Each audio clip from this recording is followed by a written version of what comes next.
மறைந்திருக்கும் நிழல் பழிவாங்கும் எண்ணம். இரவு 12 மணிக்கு ராகவ் தன் மனைவிக்கு ஒரு செய்தியை அனுப்பினான். சுகன்யா என்பவர் ராகவனின் மனைவி. இவள் ராகவை தேடிச் சென்றாள். காடு பகுதியின் நடுவே இருந்த ஒத்தையடி பாதையில் இருள் சூழ்ந்திருந்தது. சுகன்யா தன் கணவன் ராகவ் தன்னை சந்திக்க அழைத்த இடத்தில் அவன் இல்லாததைக் கண்டு பயத்துடன் காரிலிருந்து இறங்கினாள். அவன் போனை எடுக்கவே இல்லை. அவளது காதுக்குள் மெல்லிய கீச்சலான குரல் கேட்டது. ஓடாதே, நில்லு.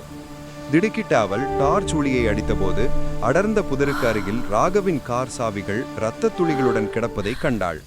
ராகவ் ஆபத்தில் இருப்பதை உணர்ந்து அவள் அலறிய போது அவளுக்கு பின்னால் காய்ந்த இலைகளில் மெல்லிய காகடி சத்தம் கேட்டது.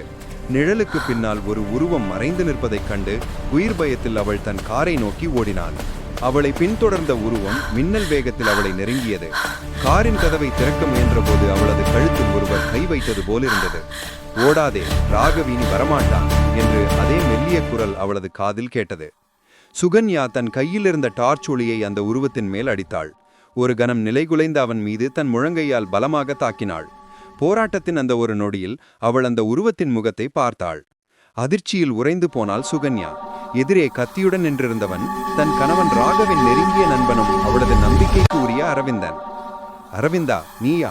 ஏன் ராகவை கொன்றாய் என்று அவள் அலறினாள். அரவிந்தன் வெறித்தனமான சிரிப்புடன், பொறாமை, அவன் எல்லாவற்றையும் அடைந்தான், நான் இப்போது உன்னையும் அடைவேன் என்று கூறி கத்தியை நீட்டினான். தப்பிக்க வேறு வழியில்லை என்று உணர்ந்த சுகன்யா தன் முழு பலத்தையும் திரட்டி காரின் முன்பக்க டயரில் பலமாக உதைத்து காற்றை விடுவித்தாள். டயர் வெடித்த பயங்கர சத்தம் அரவிந்தனை குழப்ப, அந்த சத்தத்தை பயன்படுத்தி கொண்ட சுகன்யா டார்ச் வெளிச்சத்தை அவனது கண்களில் அடித்து காட்டுப்பகுதியிலிருந்து வெளிவந்து ஓடி தப்பித்து உதவிக்கு அழைத்தாள். அரவிந்தனின் பொறாமையை இந்த பயங்கர கொலைக்கும் சுகன்யாவின் உயிருக்கான போராட்டத்திற்கும் காரணமாக அமைந்தது. இறுதியில் சுகன்யாவின் சாமர்த்தியத்தால் அரவிந்தன் கைது செய்யப்பட்டான். ராகவின் உடல் கண்டுபிடிக்கப்பட்டது.